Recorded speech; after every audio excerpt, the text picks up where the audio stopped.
Hi friends, ಎಲ್ಲರಿಗೂ ನಮಸ್ಕಾರ. Welcome to Aishwarya lunch box. ನಾನಿವತ್ತು ನಿಮಗೆ ಇನ್ಸ್ಟೆಂಟ್ ದೋಸೆ ಮಾಡೋದು ಹೇಗೆ ಅಂತ ತೋರಿಸ್ತೀನಿ.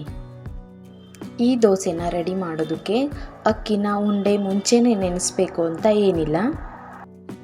ಯಾವಾಗ ರೆಡಿ ಮಾಡ್ಕೋಬೇಕು ಅನಿಸುತ್ತೋ ಆವಾಗ ರೆಡಿ ಮಾಡ್ಕೋಬೋದು. ನೋಡಿ, ಈ ಥರ ತುಂಬ ಸಾಫ್ಟಾಗಿರುತ್ತೆ ದೋಸೆ. ಹಾಗಿದ್ರೆ ಈ ದೋಸೆನ ಯಾವ ಥರ ಪ್ರಿಪೇರ್ ಮಾಡೋದು ಅಂತ ನೋಡೋಣ. ಫಸ್ಟ್ ಒಂದು ಪಾತ್ರೆ ತಗೊಂಡು ಈ ಗ್ಲಾಸಲ್ಲಿ 1.5 ಗ್ಲಾಸ್ ಆಗುವಷ್ಟು ಅಕ್ಕಿ ಹಾಕ್ಕೊತಾ ಇದ್ದೀನಿ. ನಾನು ರೇಷನ್ ಅಕ್ಕಿ ತೊಗೊಂಡಿದ್ದೀನಿ. ನೀವು ಯಾವ ಅಕ್ಕಿ ಬೇಕಾದರೂ ತೊಗೋಬೋದು. ಈ ಅಕ್ಕಿನ ಒಂದು 3 ಟೈಮ್ ವಾಶ್ ಮಾಡ್ಕೋಬೇಕು.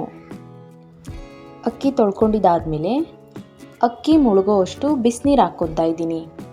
ಒಂದು ಪ್ಲೇಟ್ನ ಕ್ಲೋಸ್ ಮಾಡಿ 1 ಗಂಟೆ ಎತ್ತಿಡಬೇಕು. ಸ್ವಲ್ಪ ಅವಲಕ್ಕಿ ತೊಗೊಂಡಿದ್ದೀನಿ. ಈ ಅವಲಕ್ಕಿನ ಒಂದು 3 ಟೈಮ್ ವಾಶ್ ಮಾಡಿ ಇದಕ್ಕೂ ಸ್ವಲ್ಪ ನೀರು ಹಾಕಿ ಎತ್ತಿಟ್ಕೊತೀನಿ. ಅಕ್ಕಿನ ನೆನೆಸಿಟ್ಟು 1.5 ಗಂಟೆ ಆಗಿದೆ. ನೋಡಿ, ಈ ಥರ ನೆಂದಿದೆ ಅಕ್ಕಿ. ಬ್ರೇಕ್ ಆಗ್ತಾಯಿದೆ ಚೆನ್ನಾಗಿ. ಇದರಲ್ಲಿರೋ ನೀರೆಲ್ಲ ತೆಗೆದು ಒಂದು ಮಿಕ್ಸಿ ಜಾರ್ಗೆ ಹಾಕ್ಕೊತಾ ಇದ್ದೀನಿ.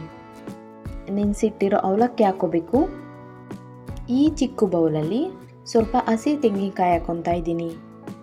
ಹಸಿ ತೆಂಗಿನಕಾಯೇ ಹಾಕ್ಕೋಬೇಕು ಅಂತ ಏನಿಲ್ಲ, ಕೊಬ್ಬರಿ ಕೂಡ ಹಾಕೋಬೋದು. ಒಣಕೊಬ್ಬರಿನ ಅಕ್ಕಿ ಜೊತೆಗೆ ನೆನೆಸ್ಕೋಬೋದು. ರುಬ್ಬೋದಕ್ಕೆ ಎಷ್ಟು ಬೇಕೋ ಅಷ್ಟು ನೀರು ಸೇರಿಸ್ಕೊಂಡು ನೈಸಾಗಿ ಗ್ರೈಂಡ್ ಮಾಡ್ಕೋಬೇಕು. ನೋಡಿ, ನಾನು ಈ ಥರ ನೈಸಾಗಿ ರುಬ್ಕೊಂಡಿದ್ದೀನಿ. ರುಬ್ಬಿರೋದನ್ನೆಲ್ಲ ಒಂದು ಪಾತ್ರೆಗೆ ಹಾಕೋಬೇಕು. ಮಿಕ್ಸಿ ಜಾರ್ಗೆ ಇನ್ನೊಂದು ಸ್ವಲ್ಪ ನೀರು ಸೇರಿಸ್ಕೊಂಡು ಅದನ್ನು ಸೇರಿಸ್ಕೊತಾ ಇದ್ದೀನಿ. ಇದನ್ನೆಲ್ಲ ಒಂದು ಸಾರಿ ಮಿಕ್ಸ್ ಮಾಡಿಕೊಂಡು ರುಚಿಗೆ ತಕ್ಕಷ್ಟು ಉಪ್ಪು, ಹಾಗೆ 4 ಟೇಬಲ್ ಸ್ಪೂನ್ ಆಗುವಷ್ಟು ಮೊಸರು ಇಷ್ಟನ್ನು ಹಾಕ್ಕೊಂಡು ತಿರುಗಿಸ್ಕೋಬೇಕು.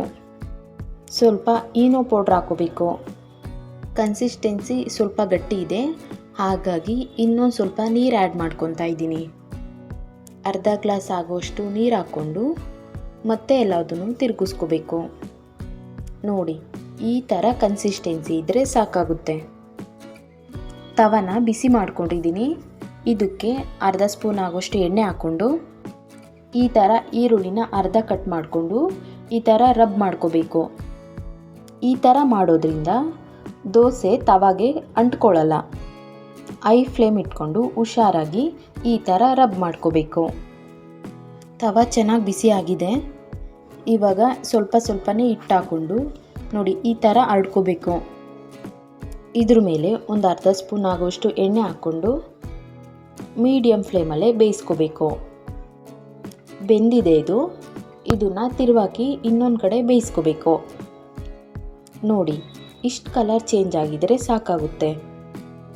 ಈ ಕಡೆನೂ ಬೆಂದಿದೆ. ಒಂದು ಪ್ಲೇಟ್ಗೆ ಎತ್ತಿಟ್ಕೊತೀನಿ. ತಿರುವಾಕ್ಬೇಕಾದ್ರೆ ಗೊತ್ತಾಗುತ್ತೆ ನೋಡಿ ದೋಸೆ ಎಷ್ಟು ಸಾಫ್ಟಾಗಿ ಬಂದಿದೆ ಅಂತ. ಎಲ್ಲ ದೋಸೆನೂ ಇದೇ ಥರ ರೆಡಿ ಮಾಡ್ಕೋಬೇಕು.